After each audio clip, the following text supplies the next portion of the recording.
सतगुरुदेव की जय हो। बंदी छोड़ सतगुरु रामपाल जी भगवान की जय।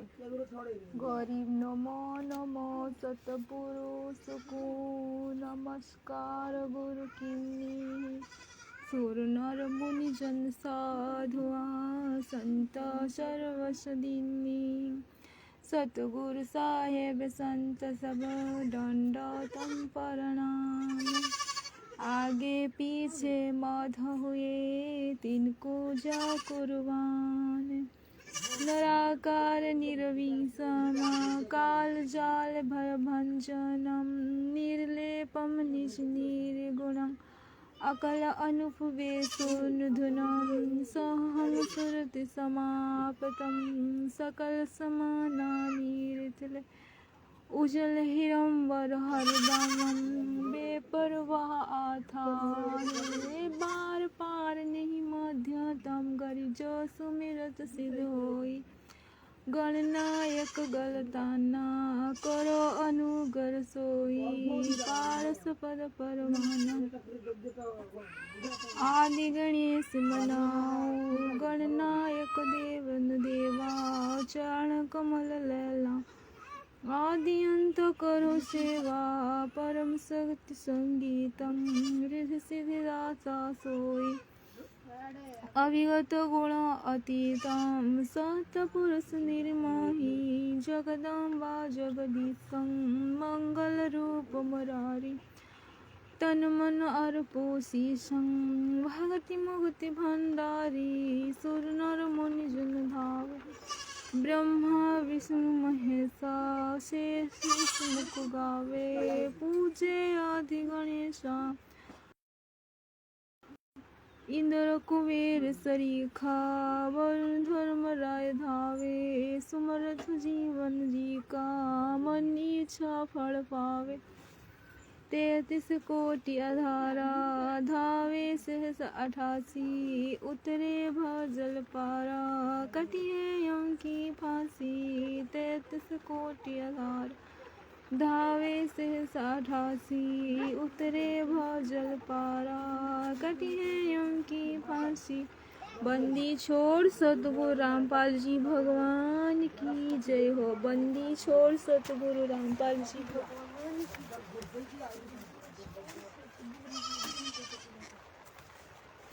भगवान की जय हो।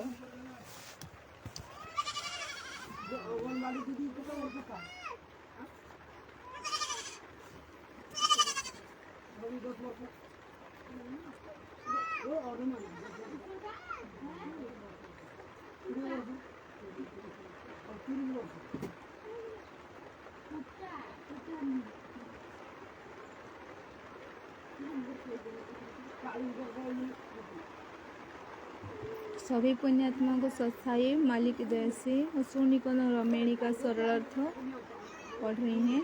लाइट चली गई थोड़ा सा क्योंकि तो बारिश हो रही ना, इसलिए कोई बात नहीं, दिखता है थोड़ा।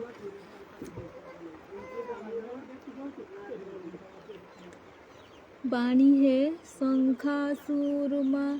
शंखासुर मारे निर्बाणी। बराह रूप धरे परवानी।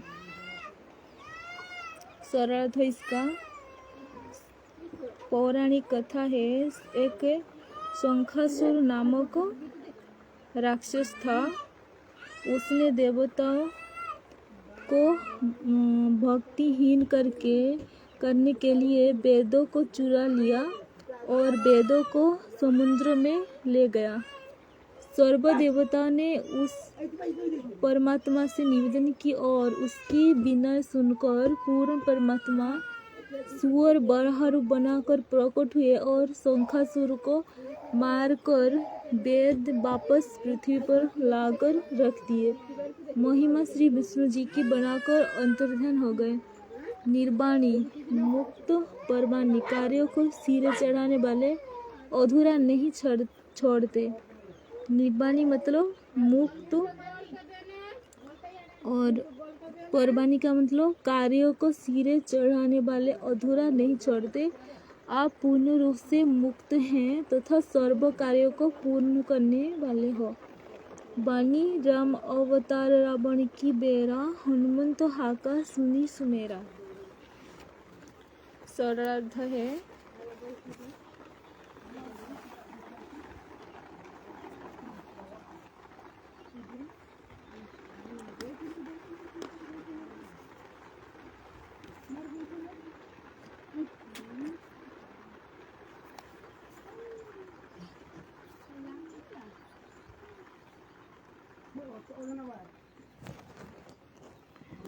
है विष्णु जी आप राक्षस बुद्धि वाले रावण का नाश करने के लिए श्री रामचंद्र रूप में राजा दशरथ के घर जन्मे थे। आपका परम भक्त हनुमान भी रावण के वध में सहयोगी रहा। श्री हनुमान जी जब रावण की सेना को हल्ला बल कर दौड़े तो उनकी हुंकार सुमेरु पर्वत पर रहने वाले देवगणों ने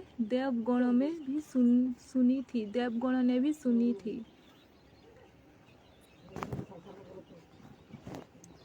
आदि मूल वेद ओमकारा, असुर निकंदन कीन सिंहारा। वेदों का आदि से अर्थात प्रारंभ से ही मूल मंत्र ओमकार अर्थात ओम मंत्र है। यदि कोई साधक ओम नाम का जाप करता है तो उसके शत्रुओं राक्षस कर्मी व्यक्ति जो भक्ति में बाधा करते हैं उनका नाश काल ब्रह्म करता है तथा भक्ति की रक्षा करता है। वह भी विष्णु शिव या ब्रह्मा जी के रूप में दिखाई देता है, जिस कारण से इन देवताओं की महिमा सब कष्टों का निवारण करता के रूप में बनी है।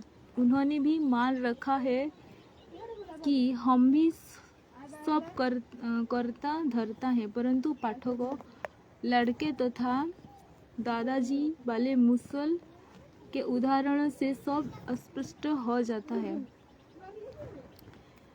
इस वाणी संख्या 69 के उपरोक्त शर्त की सत्यता को प्रमाण में पढ़े। गीता अध्याय 9 श्लोक 22 में गीता ज्ञान दाता ने कहा कि जो अन्य भक्तजन अर्थात अन्य देवताओं की भक्ति न करके केवल ब्रह्म साधना अर्थात ओम नाम के जाप से करता है। ओम नाम ब्रह्म काल का जाप है अर्थात गीता ज्ञानदाता का जाप है। प्रमाण गीता अध्याय 8 श्लोक 13। उसको अन्य भक्तजन कहा है। जो अन्य भक्तजन मुझको भजते हैं उन सदा मेरे में योग रखने वाले भक्तों का योग मोक्ष योग माने भक्ति साधना तथा क्षेम का अर्थ है कि परमात्मा की साधना की रक्षा करना।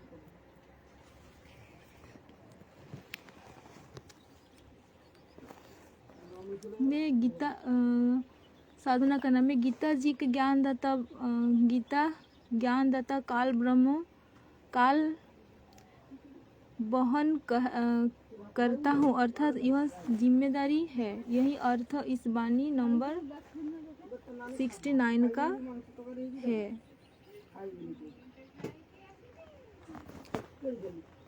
वाणी वशिष्ठ विश्वामित्र आए, दुर्वासा और चुनक बुलाए।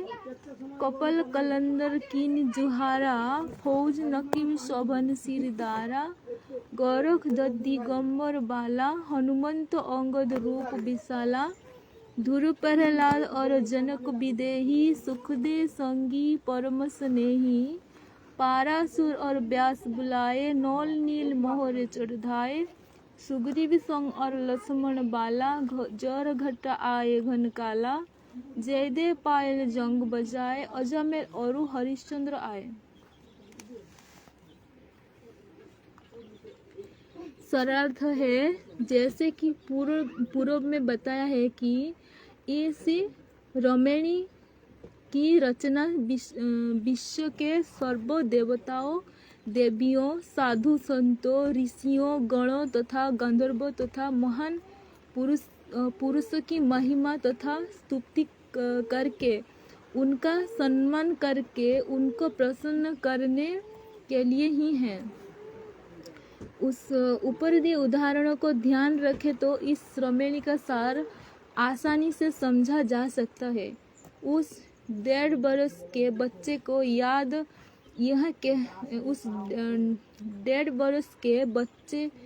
यह कह दे कि देखो लड़के ने मुसल उठा रखा है, वाह भाई वाह, तो यह खुश रहेगा।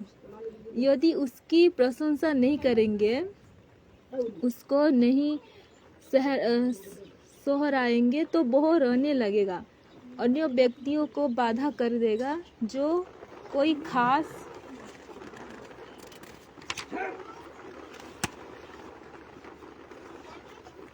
बातें कर रहे होते हैं, लड़का और कुछ हानि नहीं कर सकता, लेकिन शोर मचाकर शांति तो भंग कर ही देता है।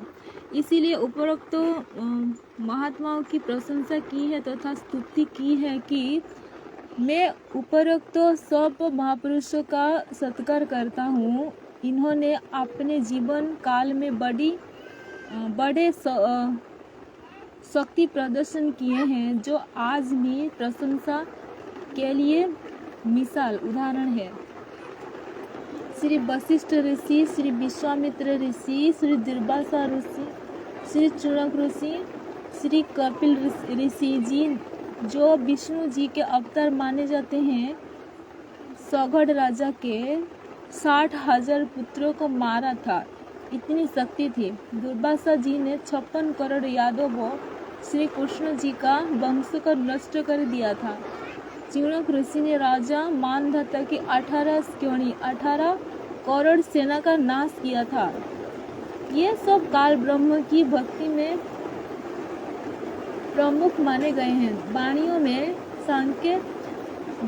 में नामांकित हैं। ये सब महान साधक तथा बलवान हुए हैं। इन सब का मैं सत्कार करता हूँ, स्तुति करता हूँ। ये सब महान आत्माएं भक्त हैं, भक्तों के संपूर्ण कार्य कर देते हैं, जो इतनी क्षमता के अंतर्गत आते हैं। जैसे किसी विभाग में किसी कार्यवश जाते हैं तो यदि छोटे बड़े अधिकारियों तथा अन्य कर्मचारियों को प्रणाम करके सत्कार करेंगे तो हमारे कार्यों में सहायता करेंगे। यदि कार्य किसी 1-2 से होना है तो वे भी कार्य खुश होकर करेंगे तथा अन्य कोई बाधा नहीं करेंगे। यही सारांश उपरोक्त वाणियों के पठन का है।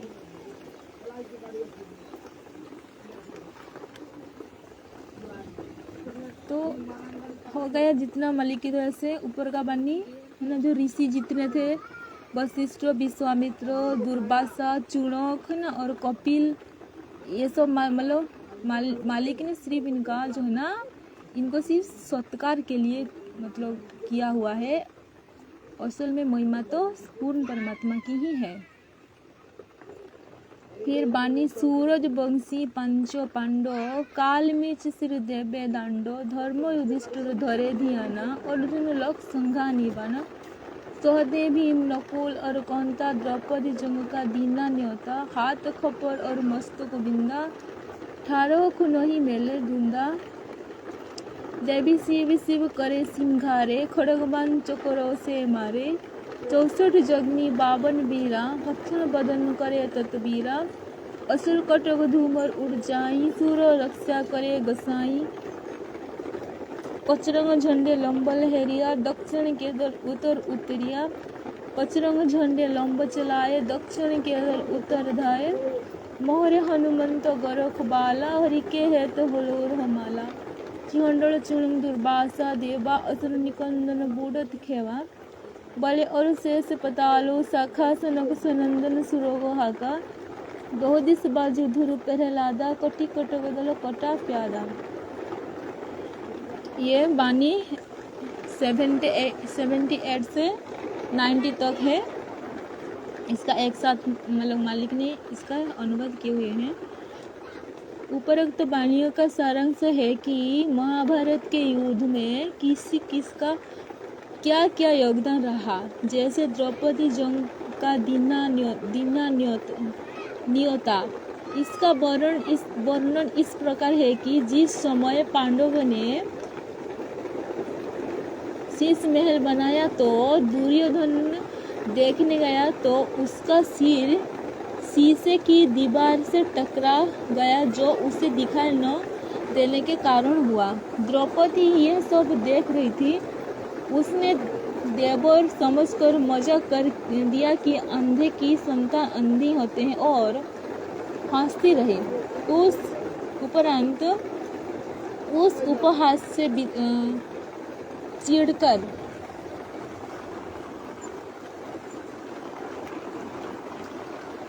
दुर्योधन ने द्रौपदी को बेइज्जत करने के लिए राजा युधिष्ठिर के साथ जुआ खेलकर सर्व राज्य जीता तथा द्रौपदी को जीता।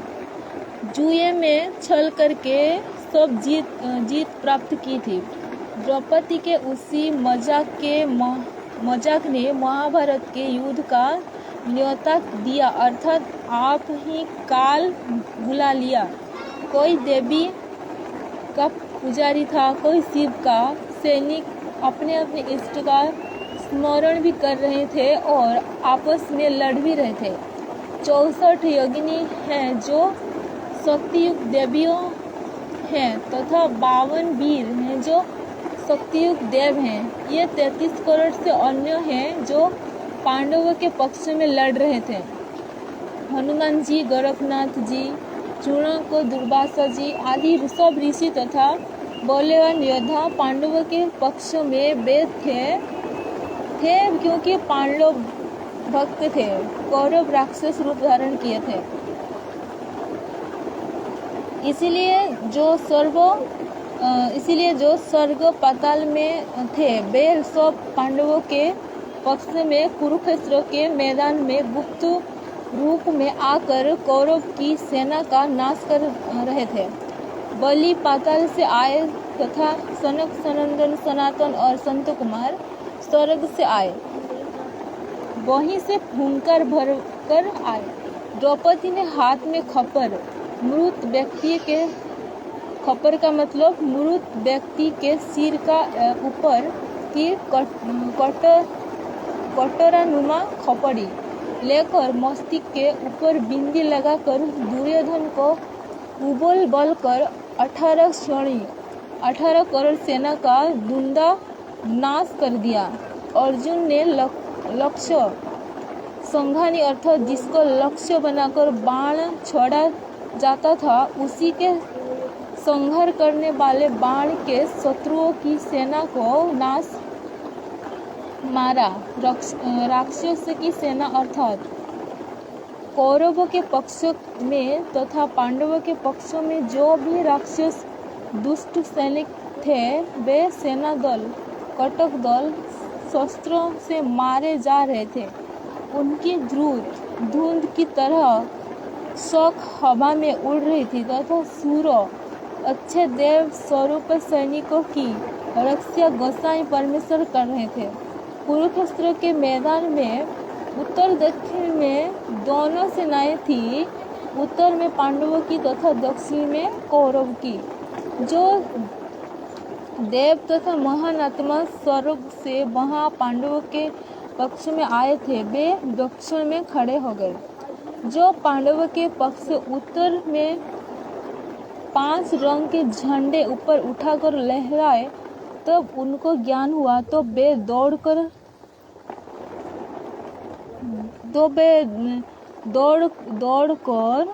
उत्तर वाले मैदान में आ गए।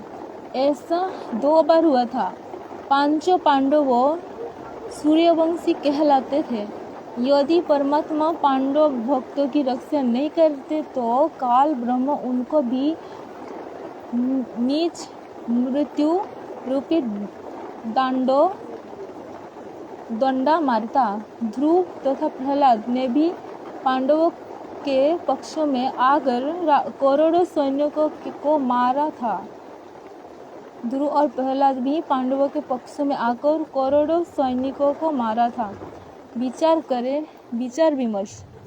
यदि वर्तमान में कोई भक्त गलत भक्ति कर रहा है या भक्ति ही नहीं करता, उस पर आपत्ति आती है तो पूर्व जन्म की भक्ति यदि शेष है तो पूर्ण परमात्मा उसकी रक्षा करता है।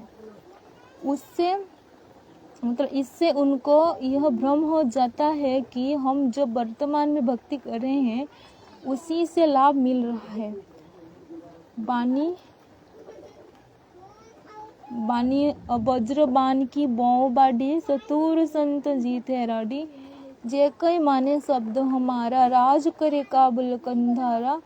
अरब खरब मक्के कूद्याऊं मदीना बांध हदद में लाऊं। नीरा तुरा कहा शिकारी गढ़गजनी लग है असबारी। दिल्ली मंडल पाप की भूमा धरती नाल जोगाऊं सुमा। हस्ती घरा कटक सिंघारो दृष्टि परे।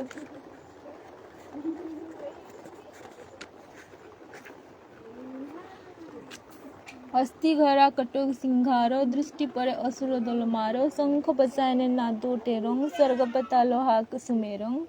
बाल्मीकि किशोर बच्चा बंधा पांडव यज्ञ द्वापर की संध्या। नारद कुंभ ऋषि कुर्बाना मार्कंडेय मी ऋषि आना। इंद्र ऋषि और भक्ता लब स्वामी और संत साधु गणनामी। नाथ जलंधर और एचपाला गुरु मच्छुंदर गोरख बाला। भर्तरी गपी चंदा योगी सुल्तान अधम है सब रस भोगी। नरहरिदास पखे बलि भीषम व्यास वचन परमानी। सिखोंग नामा और रे दास रसीला कोई न जाने अभिगत लीला। पिपा धना चढ़े बाजीदा सेऊ समन और फरीदा। नादू नानक नाद बजाए मलुक दास तुलसी चढ़ आए। कमल मल और सुरज्ञानी रामानंद के हैं फुरमानी। मीरा बाई और कमाली भिन्नी नाचे दे दे ताली। ये बानी नंबर 90 से 91 से स्टार्टिंग हुआ है और 108 तक का है। इसका सरल अर्थ है, ऊपर महाभारत के नाश का वर्णन तथा भक्तों की रक्षा का विवरण बताया है। इस वाणियों में यह समझाना चाहा है कि जिस शस्त्र से लड़कर अर्जुन भीम जैसे योद्धाओं ने ख्याति प्राप्त की थी, परंतु अंत में हिमालय पर्वत पर जाकर गले भक्ति नहीं की, सदा कष्ट बना रहेगा। परंतु सतगुरु अर्थात परमात्मा जो तत्व ज्ञान बताते आते हैं, फिर उनके ज्ञान को समझकर अन्य संतजन तत्व ज्ञान तथा भक्ति रूपी ब्रज जो शस्त्र की बाग बगीचे बते हैं। बाड़ी का मतलब बाग बगीचे बते हैं, बीजते हैं, जिससे सर्व राड़ झगड़ा झपट मिट जाता है। न जन्म होता है, जन्म ही नहीं होता तो झगड़ा किससे होगा। जो राज का इच्छुक भी है, यदि वो हमारे बताए अनुसार साधना करेगा तो ऊपर उसको भारत तो क्या, काबुल तथा कंधार देश के साथ सारे अरब देशों और यूरोप देशों तथा जिनमें मक्का मदीना आदि पवित्र स्थान स्थापित है, मदीना बांध हद में लाऊं का भावार्थ है कि सत्य ज्ञान से सब भ्रम दूर होकर मन को बांध कर एक परमात्मा की हद सीमा में लाऊं तथा सर्व देश ईरान, तुर्किस्तान, शिकारी, इराक, गढ़गजनी, मोहम्मद गजनबी जिस देश से आया था, उसके गढ़ अर्थात मूल क्षेत्र अर्थात पुराने भारत में उस राज के इच्छुक की असबारी हो जाए, अर्थात वहाँ तक वह अपने राज्यों में राजा बनाकर यात्रा करें। दिल्ली शहर तथा उसके आसपास के गांव व शहर दिल्ली मंडल कहलाता है। हरियाणा का पुराना रोहतक जिला वर्तमान में रोहतक, सोनीपत, झज्जर, रेवाड़ी, महेंद्रगढ़, दिल्ली मंडल कहा जाता है। यह स्थान किसी कारण से पाप की भूमि बन गई है। उसका उद्धार करने के लिए उस धरती नाल के साथ अर्थात उस क्षेत्र में तत्व ज्ञान प्रचार करके सुम कंजूस व्यक्तियों को दानी बनाऊंगा। जो हमारे बताए अनुसार दान धर्म में भक्ति करेंगे, राज्य की कामना करेगा, तो हम उसके पक्ष कर विपक्षी सेना के हाथी घोड़े की कटक सेना मारूं तथा जहाँ तक हमारी दृष्टि पड़ेगी वहाँ तक राक्षस का नाश कर दूंगा। इन वाणियों में उपमंगलाकार है समझाया है कि हमें तो भक्ति शक्ति के शस्त्र चलाते हैं। हम तो भक्ति शक्ति के शस्त्र चलाते हैं। उससे उस भक्त के घर पर या खेत दुकान पर भूत प्रेत पितर भैरव बेतालों की सेना है उसको भगा देते हैं। ये वाणी नंबर 96 का है। जैसे द्वापर के अंत में पांडवों की यज्ञ में सुदर्शन वाल्मीकि संत ने शंख बजाकर पाप नाश किए थे, उसकी आवाज पाताल लोक तथा स्वर्ग लोक तक सुनी थी। उसी प्रकार हमारे मंत्रों से साधक पाप रहित हो जाता है। ये वाणी नंबर 97 से 98 तक। वाणी क्या है? शंख बचायन नादु टेरोंग सर्ग पतालो हाक सुमेरोंग वाल्मीकि सुर बादशाह बंधा पांडव यज्ञ द्वापर की संध्या। ये इसका अनुवाद है। और वाणी नंबर 99 से 108 तक। काल ब्रह्म की भक्ति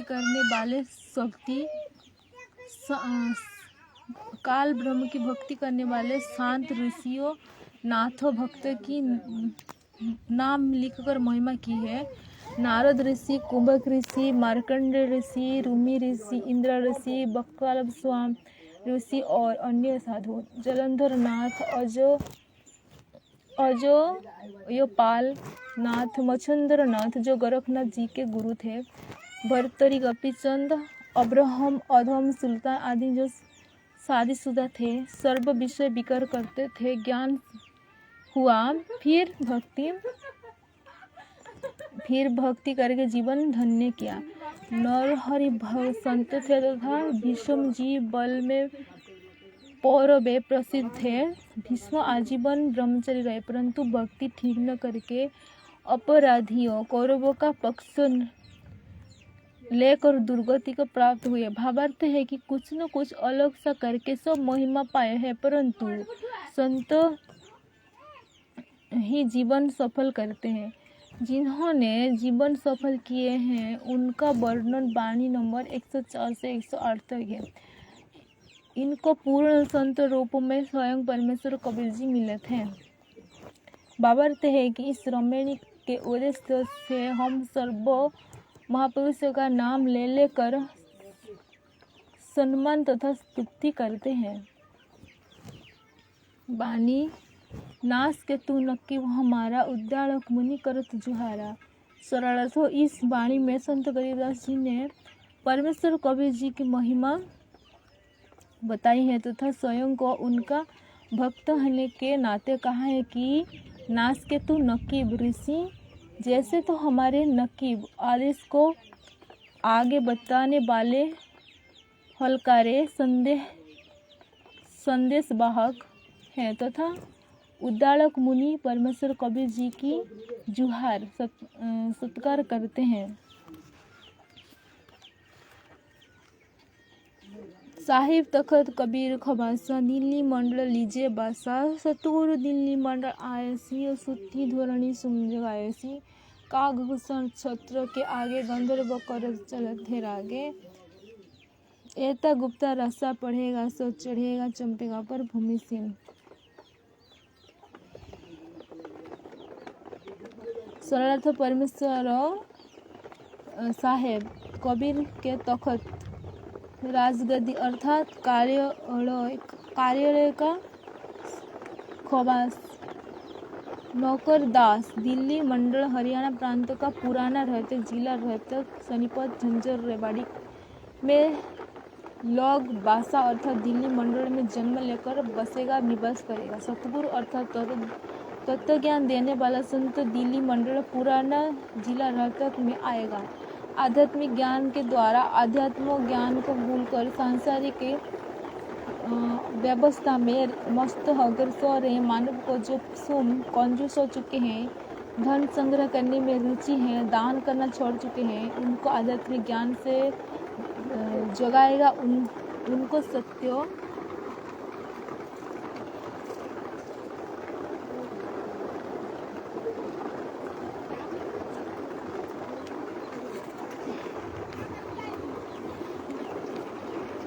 भक्ति देकर उद्धार करेगा। जिस समय सतगुरु पृथ्वी पर आएगा दिल्ली मंडल में, उस समय काकभूषण तथा बहुत से गंधर्व भी उस क्षेत्र में मानव रूप में मानव जन्म प्राप्त करेंगे। वे उस सतगुरु की शरण में आकर उसका सत्कार किया करेंगे, उनकी महिमा के गाने भजन शब्द गाएंगे, उसके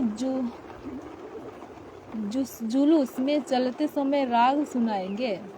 जो इतना गुप्ता रासार गहरा उलझा हुआ ज्ञान जो गुप्त है, कोई विश्वास करने को तैयार नहीं है, परंतु जो इसको पढ़ेगा अर्थात समझेगा वह चढ़ेगा अर्थात आध्यात्म की ऊंचाई को छू जाएगा। ज्ञान ग्रहण करके अपने जीवन का कल्याण कराएगा। वाणी चंपेगा पर भूमि सीम साखी कृष्ण पांचों पांडव भारती भीम। इस वाणी में सतर्क किया है कि यदि कोई व्यक्ति या राजा पर भूमि सीम चंपेगा अर्थात किसी दूसरे की जमीन तथा सीमा को चंपेगा, कब्जा करेगा, उसकी वही दशा होगी जो कौरवों की हुई। उसके साक्षी अर्थात गवाह पांचों पांडव हैं। उनमें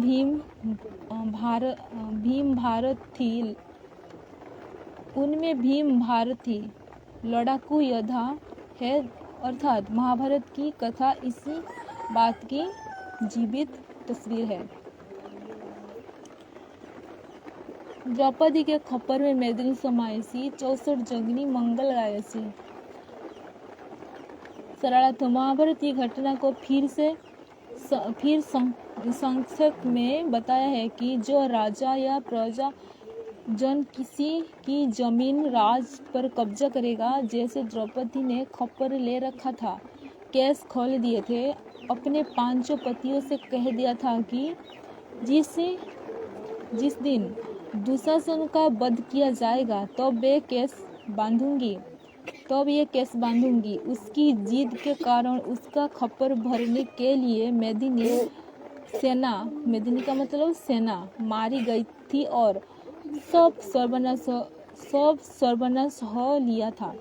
उस समय 64 योगिनियों ने मंगल राग गाए थे, खुशी मनाई थी। इसी प्रकार यदि कोई गलती करेगा तो उस और द्रौपदी बनकर ऐसा नाश कराएगी, फिर 64 योगिनी मंगल गान करेंगी। पानी वज्रबाण का ताला राक्षस सिर ठोकसी, दक्षिण के दल उत्तर को झोंकसी। वज्रबाण का अर्थ तत्वज्ञान रूपी शस्त्र। वज्रबाण का अर्थ है तत्वज्ञान रूपी शस्त्र का ताल यानी प्रहार। राक्षस अज्ञान के सिर पर ठोकसी अर्थात मारेगा। सतगुरु दक्षिण अर्थात नीचे दबे हुए शुभ संस्कार उत्तर को झांकसी अर्थात ऊपर की ओर उठाए जाएंगे। भावार्थ है कि शुभ संसार ज्ञान द्वारा प्रेरित करके उभरेगा। दिल्ली मंडल त्रिकूट प्रसाद सिंहलेला प्रमंज सतगुरु को आराध्य। दिल्ली मंडल में जन्मा सतगुरु त्रिकुटी की साधना का राज रहस्य बताएगा। वह लीला तो प्रमाण है अर्थात सबूत है, परंतु वही समझ सकेगा जो सतगुरु को आराध्य अर्थात सतगुरु के बताए भक्ति मंत्र से साधना करेगा। बंदी छोड़ सतगुरु रामपाल जी भगवान की जय हो। और थोड़ा सा बाकी रह गया मालिक से, और एक लाइव वीडियो चलाएंगे। बंदी छोड़ सतगुरु रामपाल जी भगवान की जय हो। बंदी छोड़ सतगुरु रामपाल जी भगवान की जय हो। बंदी छोड़ सतगुरु रामपाल जी भगवान की जय हो। सोत साहिब।